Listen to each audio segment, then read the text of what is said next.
And here we are. And I feel like because this is the first show that we've done of 2017, that I should say Happy New Year, Hummingbird. Happy New Year. Hawk? Hawk. Can you do that? Can you just identify me by Hawk? Just for a little while? Okay. Just maybe this one episode. All right. Thank you, Hummingbird. Just this one episode. Just this one. It could be good for us. Okay. I feel like this could really carry over if you could really see me as I see myself. Actually, that would be terrifying if you saw me as I saw myself. Oh, yeah? It could be. That's a whole different episode. And so let me just say Happy New Year to all of you who are listening to us. I feel like it's been at least a month since the last time we recorded an episode, and I'm excited. I'm happy to be back with you, Hummingbird. As am I, Hawk.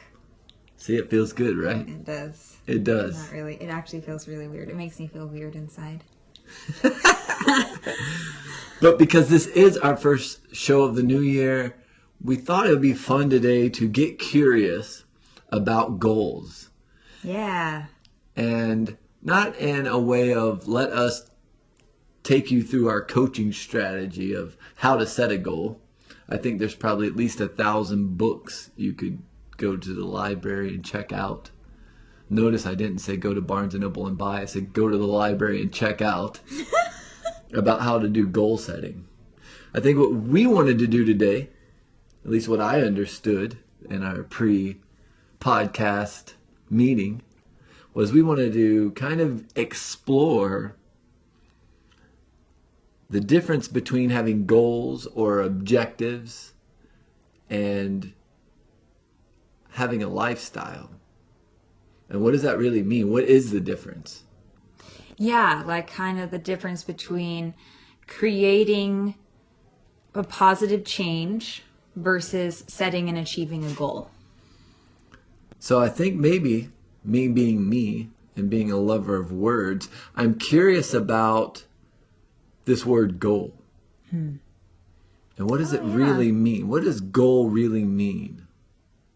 What does it mean to you to have a goal? Well, what does it mean to me to have a goal? Yeah, what does it mean to you to have a goal? Well, I mean, I guess when you were saying that, I kind of related it all of a sudden to score. Like, oh, I scored. Goal. But I think that there is some kind of correlation there, and to me a goal kind of has an endpoint. It has like a definitive outcome, and that's that. But I'd be curious, what does the goal mean? So I just pulled it up on the laptop, and according to Merriam-Webster, a goal is the objective of a person's ambition or effort, an aim or desired result.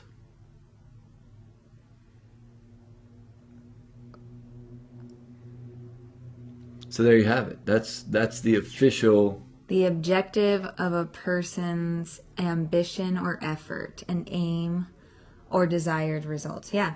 Beautiful. And so what happens once I achieve my goal? Then it's done. Done. Yeah. So now I can just go back to being what I was? Well, maybe. Maybe. Is that, I mean, that's what I suddenly feel.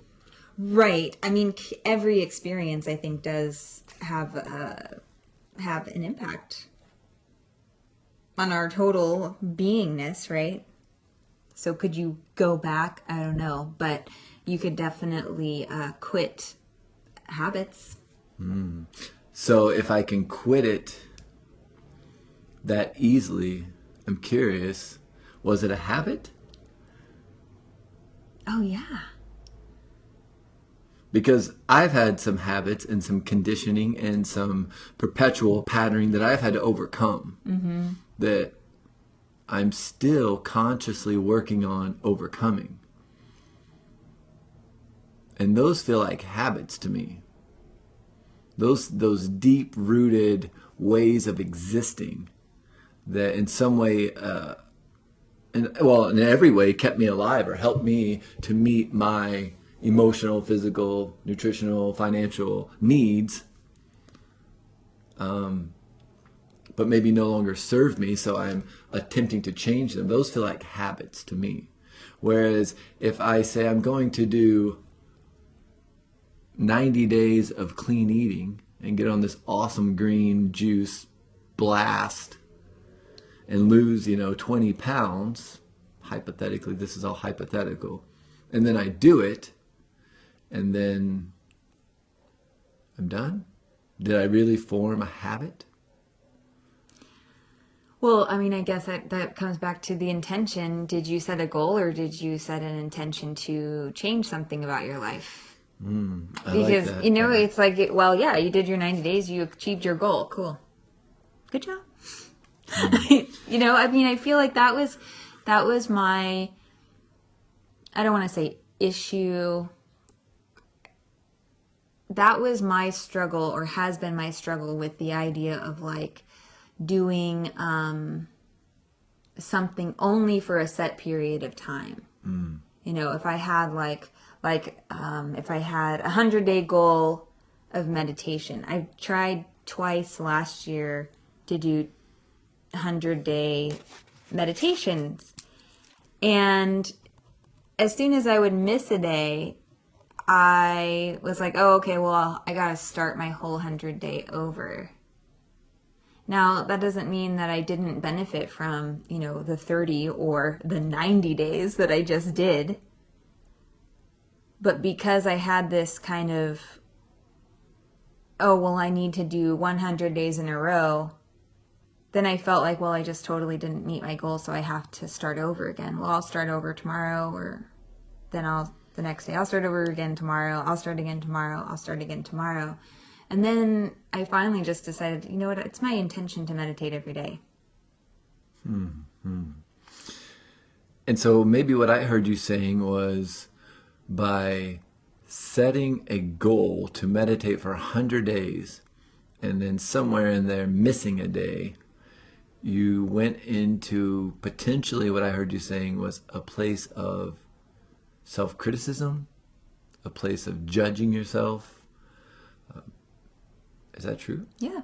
I mean, judging myself as a failure. I don't feel that, I didn't have a strong emotional connection to it.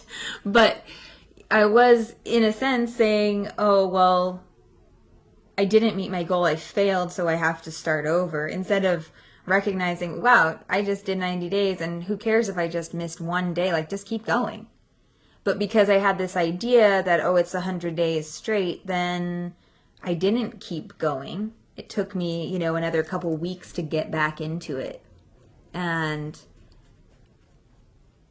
since I just said, you know what, I don't care about the connection of days as much as I care that it's my intention to live this way. And I would like to make meditation a truly integrated part of my life.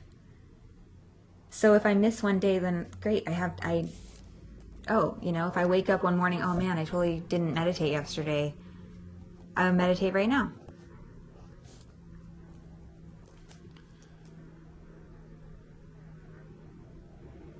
So what I hear you saying is, it went from being a goal to meditate for 100 days to a way of being. You created an intention that said, this really isn't a goal. This is much bigger than a goal for me. I actually want this to be the way that I am. Yeah. As in, I get up every day and I breathe without thinking about it. I digest without thinking about it. I would like my meditation practice to become something that is completely involuntary. And it's just something I do. Yeah. I don't know that it'll ever be involuntary, but it certainly will be something that I naturally and easily make time for every single day. And I think that's, for me right now, what I'm feeling is, I think that's the difference between setting goals and seeking a different way of living. Mm-hmm. For me, I find that when I've set goals in my life, I've done it at a very dramatic and emotional, or from a very dramatic and emotional place. That's my experience of you as well. Thank you for sharing that with me. I agree. And I think that it's common. I think Yeah. that sometimes, you have this moment in your life where you look in the mirror and you go, what the hell happened to me? Or who have I become? Or, hey, screw this. I can do that. I can run a marathon. I can run an Ironman. I can run 100 miles.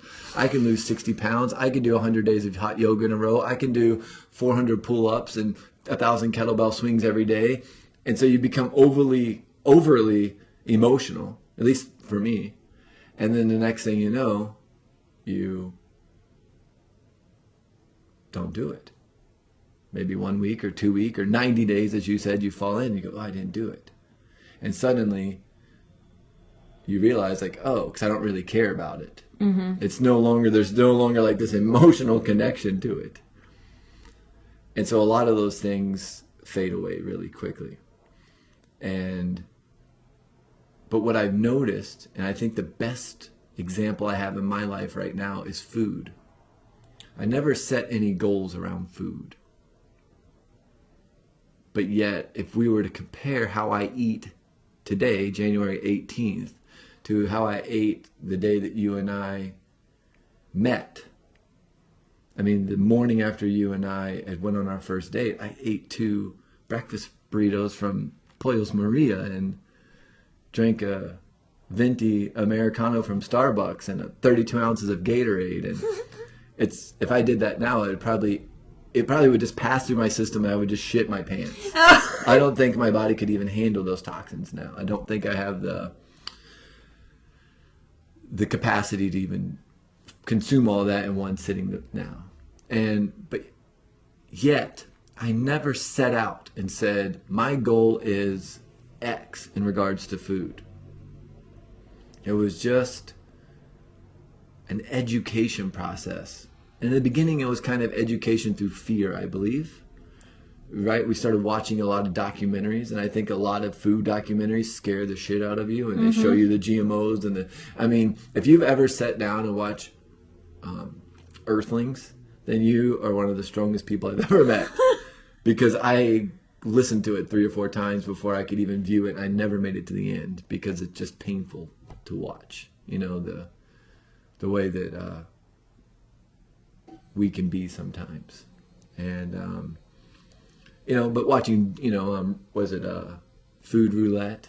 The Genetic Roulette, right? The GMO documentary, and watching, King Corn and Food Incorporated, and watching all these different documentaries created thought. And then I read Omnivore's Dilemma and, Michael Pollard's other books. And then we started taking holistic lifestyle courses. And slowly over, basically 6 years now, through incremental change and consistency, I've completely changed my relationship to food.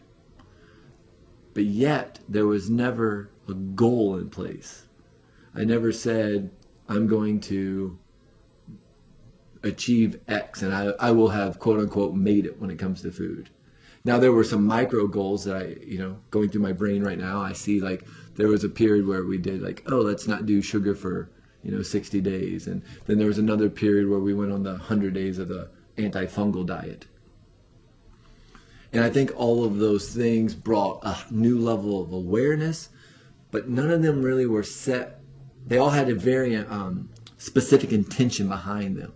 Something we were trying to achieve, healing my toenail fungus, healing my bloated abdomen. And so those gave us avenues to explore and kind of sort out. oh, I'm going to take these foods away for a while or not eat this specific thing just to see my reaction. And so again,